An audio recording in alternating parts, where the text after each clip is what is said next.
Welcome back to 5 Days to Better Etsy Images. Today is day 4 and we're talking about branding. So in today's lesson we're going to cover how to use branding to stand out in an easy and elegant way, how to create cohesive imagery so you can get noticed and get more sales, and how to make yourself a simple 5-minute brand guide to really simplify your design process. Shopping on Etsy is kind of like being at a huge craft fair. And so think of the experience of your customer. You don't want them lost in a sea of other people's craft tables, right?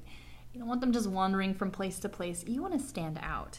You want to be recognized and you want to be remembered and you want to be noticed. And in a craft fair, you do that with like a really colorful tablecloth maybe or some sort of backdrop behind you that has your logo all giant, or I don't know, some acrobat jumping around in front of your stand. But on Etsy, you have to rely on your images to really make you stand out and to make you recognizable. You can see from my shop that there's a kind of a cohesive look and feel here. I have used my particular brand colors and brand style to stand out and keep things elegant and keep things looking professional. One thing that I'm not doing is I'm not watermarking like crazy. I do watermark in some cases, but I have seen people put watermarks just completely coating the entire front of their image in a way that actually distracts the customer and detracts from the overall image itself. So I understand why people would do this, because they want to protect their image from being stolen by other shop owners, but I think there's more elegant ways to do that. So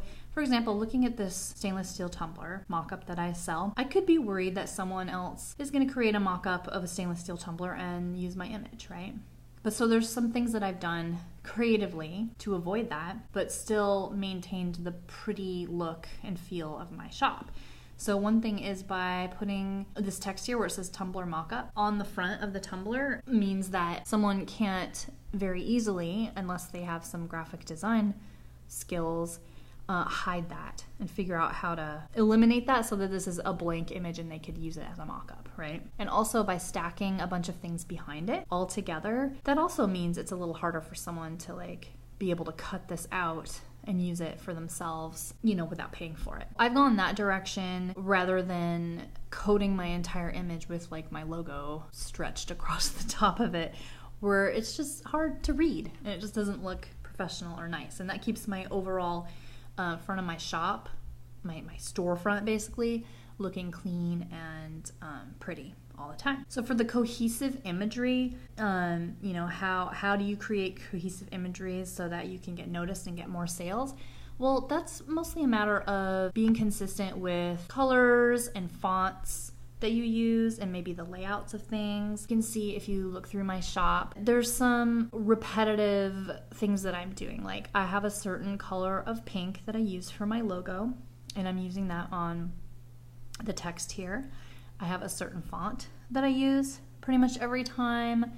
I do kind of play around with what's on the drinkware itself, but I keep this sort of overall feel of, okay, it's pretty script font for the interesting bits, and then this all caps contemporary sort of font for the descriptive parts. And so I think at a glance, you can kind of start to recognize my stuff. And if you're looking at a search in Etsy, for instance, for the stemless wine glass mock-up, you can easily pull my stuff out of the mix.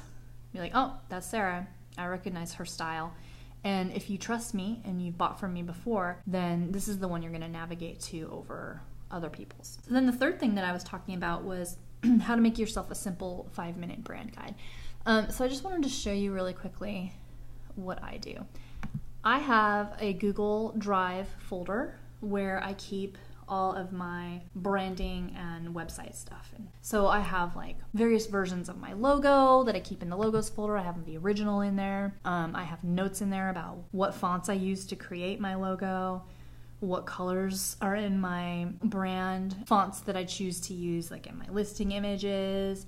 And then as I expand it out into other social networks, I started creating these other folders like for my Pinterest branding and, you know, what sort of stock photography do I typically use like on my website.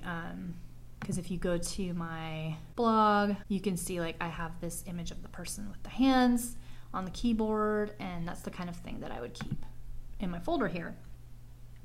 And so I never have to like worry about where my stuff is or, you know, go searching and digging through a bunch of different files to find my logo. I always know that I can just go into Google Drive and there it is. Your assignment for today is to gather up all of your branded stuff. Like, where's your logo?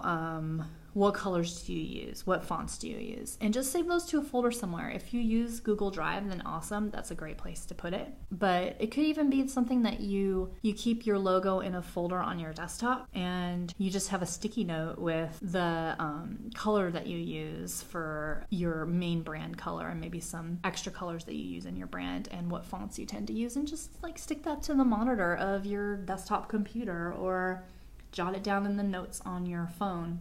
Basically, just the key is to keep it in one spot all the time so you can easily pop back over there and look it up anytime you need it.